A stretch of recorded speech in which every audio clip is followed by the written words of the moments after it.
Hello my dear students, welcome to digital venture. कैसे हैं आप सब लोग। हम पढ़ने वाले हैं एक बड़ा छोटा सा क्रिस्पी सा टॉपिक, बात करेंगे लेटर्स को लेके। तो चलिए करते हैं शुरुआत। आज का आपका टॉपिक है introduction two parts of speech. हम सबको पता है पार्ट्स ऑफ स्पीच 8 होते हैं, noun, pronoun, adjective, verb, adverb, preposition, conjunctions. लेकिन ये सब बनते कहाँ से हैं? कोई स्मॉलेस्ट यूनिट तो होती होगी जो इन पार्ट्स ऑफ स्पीच को बनाती होगी, इन वर्ड्स को फ्रेम करती होगी। तो आज का हमारा कॉन्सेप्ट होने वाला है लेटर्स। लेटर्स क्या होते हैं, इनका क्या रोल होता है, फंक्शन क्या होता है और कैसे पार्ट्स ऑफ स्पीच को बिल्ड करने में मदद करते हैं। तो चलिए बात करते हैं लेटर्स को लेके। लेटर्स क्या हैं? लेटर एक सिंबॉलिक रिप्रेजेंटेशन होता है। मैं कह सकता हूं इंग्लिश की स्मॉलेस्ट यूनिट होता है जो एक सिंबल की फॉर्मेट में हमें दिखाई देती है, एक सिंबल की फॉर्मेशन में हमको दिखाई देती है। A letter is a visual symbol representing an essential sound in a language. In English alphabet, जो भी आपके in the English alphabet, there are 26 letters, 26 letter होते हैं। हिंदी में अलग होते हैं, इंग्लिश में अलग होते हैं। Each letter represents a basic sound और फोनिम। आज हम बात करेंगे फोनिम को लेके भी। तो बेसिक साउंड होते हैं, फोनिम होते हैं। फोनिम और साउंड दोनों चीजें बिल्कुल सेम होती हैं।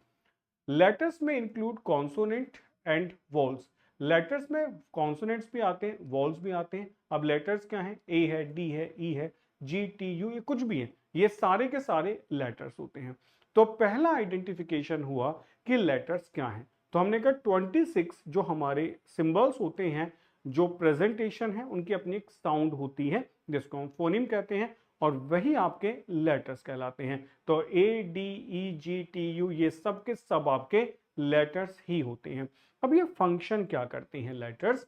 लेटर्स वर्ड्स को बनाने का काम करते हैं। जब हम लेटर्स को एक साथ रखते हैं तो कुछ वर्ड्स बन जाते हैं। जैसे आप ये सोचो, अगर मैं कहता हूं APPLE, तो लेटर्स को मैंने एक सर्टेन फॉर्मेट में रखा तो एक कंप्लीट वर्ड निकल के आता है।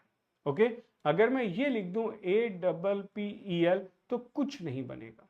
ओके, सो ये आपके लेटर्स होते हैं जो वर्ड्स को फ्रेम करते हैं सर्टेन पोजीशंस पे आके। तो हम वर्ड्स देख सकते हैं। अब जैसे फुटबॉल एक वर्ड है जिसमें सर्टेन लेटर्स का यूज किया है। लेटर्स खुद एक वर्ड है जिसमें सर्टेन हमने लेटर्स का यूज किया है। आर भी एक वर्ड है, यूज्ड भी एक वर्ड है, टू भी एक वर्ड है, फॉर्म भी एक वर्ड है, वर्ड्स एक वर्ड है जिसके अंदर हमने सर्टेन लेटर्स को एक तरीके से प्लेसमेंट किया और हमने कंप्लीट मीनिंगफुल वर्ड बना दिया।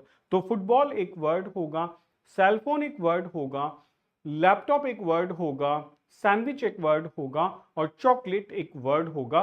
ये सारे के सारे आपके वर्ड्स होते हैं और यही वर्ड्स आपके पार्ट्स ऑफ स्पीच बनाने में आपकी हेल्प करते हैं। यही वर्ड्स आपके डिसाइड होते हैं कि नाउन होगा, एडजेक्टिव होगा, प्रोनाउन होगा या फिर एडवर्ब होगा। तो लेटर्स कनेक्ट होके वर्ड्स बनाते हैं, वर्ड्स कनेक्ट होके आपके पार्ट्स ऑफ स्पीच के फंक्शंस को परफॉर्म करना शुरू कर देते हैं।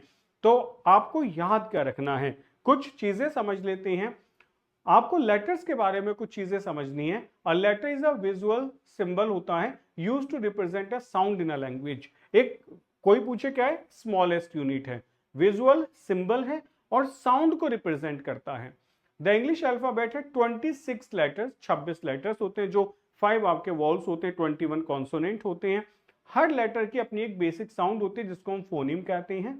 लेटर्स आपके वॉल एंड कॉन्सोनेंट्स में डिवाइड होते हैं और एग्जाम्पल्स की यदि बात की जाए तो कोई भी चीज A to Z आप लिखेंगे वो सारे के सारे आपके लेटर्स ही होते हैं। आई होप लेटर्स को लेके जो बच्चों को कंफ्यूजन रहता है वो कंफ्यूजन बिल्कुल क्लियर हो गया होगा कि लेटर्स क्या होते हैं। बेसिक यूनिट होता है, अपना एक उसका साउंड होता है।